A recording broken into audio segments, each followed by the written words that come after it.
Alright guys, so this time we're looking at Tyson Frizell. Newcastle Knights was due to make the Blues side, and a big blow to the Blues squad is that he's suffered a Syndesmotic injury today, playing the NRL against the Knights win against Manly. So we're going to preview this injury because this may take him a while to recover from. So as you know, guys know, Tyson Frizell plays for the Newcastle Knights. A Syndesmosis injury is something we've covered before, so please take a look at some of our other videos on this injury. But essentially what happened with Tyson, he's had what's called an eversion injury. So in the tackle there, his foot's been rotated outwards as his leg's gone towards the middle of his body and put a whole lot of strain on the ligaments, known as the Syndesmosis, and it's what's called a high ankle sprain. Now the common mechanism for a high ankle sprain is what we call an external rotation type of injury. The foot rolls outwards, and it's otherwise, the other name for it is a high ankle sprain, so it's different from your common ankle sprain where your foot rolls in. This is a picture of it here from the back. This is your left leg, so the leg goes towards the midline of the body, so towards the middle, whereas your foot actually goes outwards towards the little toe side of your body, and that really loads up what's called the fibula, which is a small bone next to the tibia. So to draw this in more detail, this is what your ankle looks like from the front, and we're going to label some of the anatomy here. So the tibia, which is otherwise known as your shin bone, is just on the left there. The little bone next to it that takes about 1/8 of your weight is the fibula, which we're just going to label right here.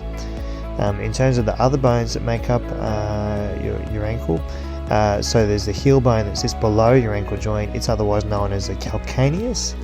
And then the main other bone apart from your tibia that makes up the ankle is a bone known as the talus. So these are all the things that are important for the structure of your ankle, and your syndesmosis ligaments are like ropes, and that's in red there. So they're the ones that are commonly injured in Tyson Frizell's type of injury. Now this is what your ankle looks like in a picture from the front. We're going to label the red syndesmotic ligaments there. I've actually drawn them in the wrong direction there, but that's roughly where they sit. There's the tibia, we just pointed out there. Here is the fibula.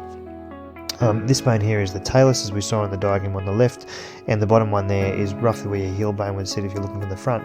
These green ligaments are what's known as the lower lateral ligaments, and they're the ones that the soccer players often injure when they roll their ankle inwards in the opposite direction to the mechanism that Tyson has had for injuring his ankle. So here's the picture of him with the injury again. This is the picture where we said before, which is the mechanism for how we injured in the first place. We're going to draw out what our ankle looks like from the front again for you, so you get a better memory of what it looks like. Remember, the leg goes towards the middle of the body and the foot goes outwards, so the pressure is placed outwards.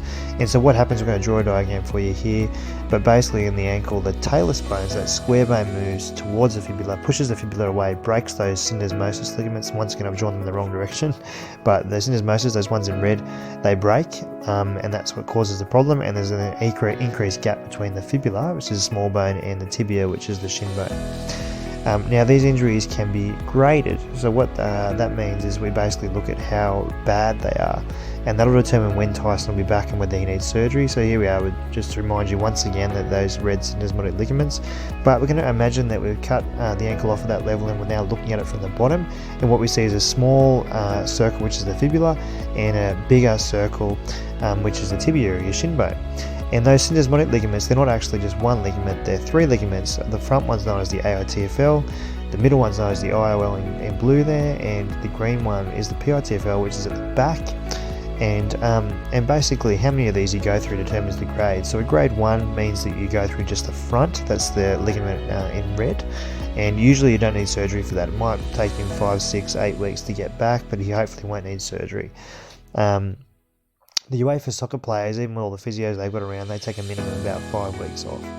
If you have a grade 2 injury, which means you go through the red and the blue, which means the AITFL is gone and the IOL is gone, so the one in the blue just there, that's a bit more serious, and you're likely to need that checked out with what's called an ankle arthroscopy, meaning surgery to see if the injury is unstable, meaning that fibular bone, the small bone's moving too much potentially, and the only way to find that out is through an arthroscopy.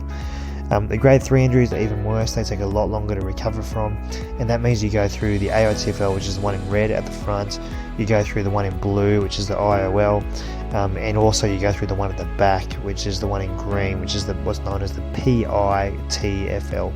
And so the grade 3 injuries, at least in soccer, about 25% of them are back, I think, playing about between 2 and 3 months. So it takes them a lot longer, and they'll need ankle arthroscopy to take a look at it once again. and more likely probably to need some sort of fixation or stabilisation, which means they take longer to recover. So an ankle arthroscopy, usually it's made with those two little slits in red on the picture, and we stick what's called a probe in into the syndesmosis. So the probe won't go in there, it's about 4 mils. If a syndesmosis is stable, it won't go in there, and this, if it's unstable, this is what they get usually, what's called some tight wraps across the ankle, or some screws or something like that. Now in terms of return to play, some rugby league players return in 6 to 8 weeks. You often find that on the NRL physio website. The average in the medical literature for professional soccer players is about 103 days for those who have a grade 2 or grade 3 injury, and it's longer for people to get back if they've got a cartilage injury over 25 or a grade 3 injury. So thanks for listening to my video. Obviously, as always, tune to www.hunterfootankle.com.au, click our like or subscribe button YouTube, and thanks for joining us. Now, as always, I have a bit of disclaimer here. Look, I don't work for the Newcastle Knights. I don't personally know the players involved. I have no information on the actual injury other than what I find on media sites. This is just completely based on factual information that I got from the media, and then I've made a call on what the injury is and how I would treat it. Obviously, if you've got a similar injury, please don't use this video to treat yourself. I highly recommend you see a doctor or a surgeon. And look, thanks once again for listening.